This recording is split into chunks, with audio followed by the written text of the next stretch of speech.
হুজুর দেখলেই রাগ, এমন মুসলমান আছে না নাই? জোরে হাঁটলো দোষ, আস্তে হাঁটলো দোষ। জোরে হাঁটলে হুজুর দাওয়াত কি বেশি পেয়েছেন, আস্তে হাঁটলে হুজুর ব্রয়লার মুরগির নাকি। আর মাঝে মাঝে স্লোগান আছে, তুই একটা হুজুর ধর, সকাল বিকাল নাস্তা কর, ঠিক না? আমাদের কয় মৌলবাদ, আমাদের কি বাদ কয় বলেন?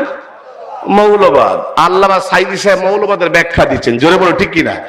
এই সাইদি সাহেবের নাম বললে আপনার অ্যালার্জি হবে? কারো অ্যালার্জি হবে? সাইদি সাহেব আমাদের জন্য বিরাট একটা ব্যাপার, জোরে বলো ঠিক কিনা?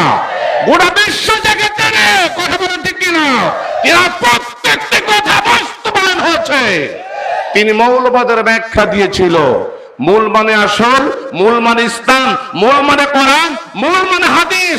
তোমরা আমাদের যাদেরকে মৌলবাদী কও, আমরা তাদের কই আগাবাদ। আমরা কি বলি? আগাবাদ। উনি বলছিলেন মূলে আছে 12 কোটি, একটু নাড়া দেবে মামু বাড়ি দিল্লি পড়বা, ঠিক না? ওনার কথা বাস্তব হয়নি? উনি বলেছিলেন আমি লক্ষ্য করছি বাংলার ভাগ্যাকাশে অবশ্য রাত উদয় হয়েছে, আপনারা সক্ষম প্রতিহত না করতে পারেন এমন ঘন অবশ্য রাত আসবে যা শুভেচ্ছা দেখ সম্ভব নয়। 16টি বছর শুভেচ্ছা দেখ হয় নাই, কথা বলে ঠিক কিনা? উনি বলেছিলেন যে দেশের মানুষেরা আর আমরা রকমের জীবন দেয়, সে দেশে ইসলাম বাস্তবায়ন হবে। ওনার কথা বাস্তবায়ন হবে ইনশাআল্লাহ, জোরে বলো ঠিক কিনা? আল্লাহ সাইদি সাহেবের কবরটাকে মিন দিয়া জিল জান্নাত করে দিক, আমিন বলেন, আমিন বলেন, আমিন বলেন। কারণ আমরা আমাদের পূর্বপুরুষ আল্লামা সাইদি সাহেব, জোরে বলো ঠিক কিনা? আমরা এরকম ভাবে কোন পূর্বপুরুষকে ভুলতে চাই না, কথা বলে ঠিক কিনা? প্রিয় ভাইরা, প্রিয় বন্ধু, উনি বলেছিলেন, উনি যা বলেছিলেন বাস্তব হয়েছে, কথা বলে ঠিক কিনা?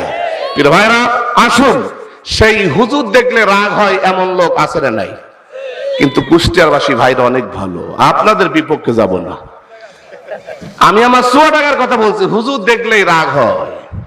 যত দোষ নন্দ ঘোষ সত্যটা বললে দোষ, যত দোষ নন্দ ঘোষ সত্যটা বললে দোষ, করলে অন্যায়ের প্রতিবাদ, নামটা হবে মোদের মৌলবাদ, নামটা হবে মোদের মৌলবাদ। জোরে বলেন ঠিক কিনা?